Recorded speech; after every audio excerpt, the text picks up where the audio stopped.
प्रणाम करती हूँ। आपने मेरी समस्या सुलझाई। आपने जो ऑडियो क्लिप में जो बोला है वो सब मैंने झेला है, लेकिन मैं चाहती थी कि कोई तो मुझे ये बताए कि जो मेरे साथ हो रहा है वो होता है दुनिया में लोगों के साथ।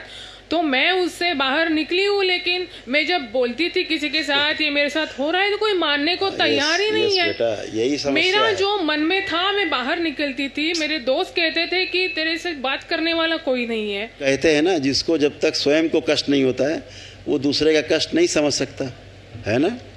तो आप इसी प्रकार से जी रही थी कष्टों में। ये लोग नहीं, कि कोई नहीं समझ सकता, केवल हंसता है या कहता नाटक कर रहे हैं, है ना। बोलेंगे नाटक कर रहे हैं, अरे वो काम नहीं करना ना, इसीलिए वो पड़े पड़े सोती है और ये करती। वो जिसको कष्ट होता है वो जानता है अपने कष्टों के बारे में।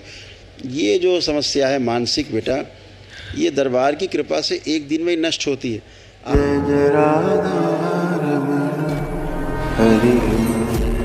इसी जिले से हूँ मैं, और डीएनए में 5 लोग हैं। बहन और वाइफ के लिए आया हूँ। बहन इधर ही है, उसको थोड़ा साइकेट्रिक प्रॉब्लम है, सिजोफ्रेनिया है थोड़ा। नहीं है अब। अच्छा। सिजोफ्रेनिया था, अच्छा। अब नहीं। खड़ी करो जिसको सिजोफ्रेनिया था, अब उसे कोई सिजोफ्रेनिया नहीं है, कुछ भी नहीं है। आ जाओ बेटा, माइक पे आ जाओ। गुरुजी, मुझे कुछ प्रॉब्लम थे। आपने जो ऑडियो क्लिप में जो बोला है वो सब मैंने झेला है, लेकिन मैं चाहती थी कि कोई तो मुझे ये बताए कि जो मेरे साथ हो रहा है वो होता है दुनिया में लोगों के साथ। तो मैं उससे बाहर निकली हूँ, लेकिन मैं जब बोलती थी किसी के साथ ये मेरे साथ हो रहा है तो कोई मानने को तैयार ही नहीं है। बेटा, यही समस्या मेरा है। जो मन में था मैं बाहर निकलती थी। मेरे दोस्त कहते थे कि तेरे से बात करने वाला कोई नहीं है। तो फिर मैं आपकी बहुत खुश हो बेटा। प्रणाम करती हूँ। आपने मेरी समस्या सुलझाई। अब आप एकदम अच्छे हैं बेटा, आपको कोई सिजोफ्रेनिया नहीं है, आपको रोग कभी था भी नहीं। हाँ, ये मेरी 15 साल पहले मेरे फादर गए हैं, और मेरे फादर बहुत स्ट्रिक्ट थे। उन्होंने कभी मुझे बाहर नहीं कुछ करने दिया। मैं उन्हीं संस्कारों में जी रही हूँ, लेकिन ये कोई समझ नहीं पा रहा। बिल्कुल बेटा, ऐसा ही था, क्योंकि कहते मुझे नहीं पता कि है, मेरे दोस्त मुझे कहते हैं जी। तो कहते हैं ना, जिसको जब तक स्वयं को कष्ट नहीं होता है वो दूसरे का कष्ट नहीं समझ सकता है ना। तो आप इसी प्रकार से जी रही थी कष्टों में।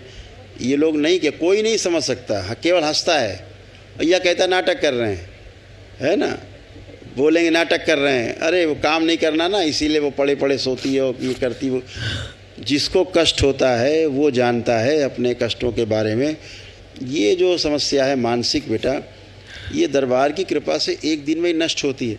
आप जैसे दरबार से जुड़े एक दिन में सब नष्ट हुआ आपका। हैं, अब लग रहा कोई आपको सिजोफ्रेनिया है? नहीं है, कोई भी नकारात्मक शक्ति नहीं बेटा। ये सब स्मृतियाँ होती हैं बाहरी। आप अच्छे से जीना चाहते हो, हर आदमी अच्छे से जीना चाहता है, बाहरी स्मृतियाँ जीने नहीं देती।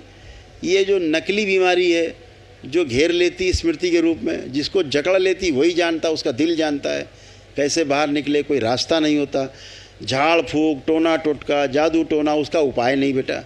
ये उसके उपाय नहीं, आपने सब करके देख लिए इतने वर्षों ने भी मुझे बोला। हाँ बेटा, तो सब कुछ करके देख लिए, दवाओं से भी आपने करके देख लिया। ना तो दवाओं से जाने वाला ये रोग है, और ना ही ये झाड़ फूक, टोना टोटका, जादू टोना से जाता है, और बढ़ जाता है औषधियों से भी, और ये नकारात्मक लोगों के पास जाने से और बढ़ जाता है। जब आप वैदिक प्रक्रिया से जुड़ते हैं, भोलेनाथ से जुड़ते हैं, सीधे माँ से जुड़ते हैं, एक दिन में, एक क्षण में सब समस्या समाप्त हो जाती है। जैसे आप बिल्कुल निर्मल होकर खड़े हो। आज आपको पहली बार लग रहा है कि हम हैं, है ना, हमारा वजूद है, हम बिल्कुल हैं, स्वस्थ हैं। तो आप ऐसे ही स्वस्थ रहोगे हमेशा। लेपन बेटा केवल सिर पे, नाभि जरूर करना है। अच्छा, खूब खुश हो, प्रसन्न। और प्रभु और गुरुदेव, वाइफ को अवैस्कुलर नेक्रोसिस कुछ नहीं, ऐसे ही जैसे इनको ऐसे उनको था, कुछ भी नहीं। खुश रहो। जब पहले अचानक से हमेशा बेहोश हो जाती थी अचानक से, तो लोग सोचते थे नाटक कर रही है। सब गंदगी गई, सब बाहरी गंदगी होती है। हमेशा जिसके साथ ऐसा हो घर परिवार में, उसको अपने परिवार के सदस्यों के साथ हमेशा सहानुभूति रखनी चाहिए। पड़ोस में कोई ऐसा हो तो उसके प्रति सहानुभूति रखनी चाहिए कि वो स्वस्थ हो। हंसी उड़ाने से वो समस्या आपको भी हो सकती है, किसी को हो सकती है। तो कोई ऊपर से लिख के नहीं आया, उसके हाथ बंधे रहना, पैर बंधे रहना, लगता है कुछ कर नहीं पाएंगे, कर नहीं सकती थी, ऐसे उसका जीवन नरक था। और जहाँ जहाँ झाड़ फूँक कराने गए समस्या बजाय घटने की ओर बढ़ जाती है। तो इन सब से हमेशा बचना है, सबको दूर रहना है।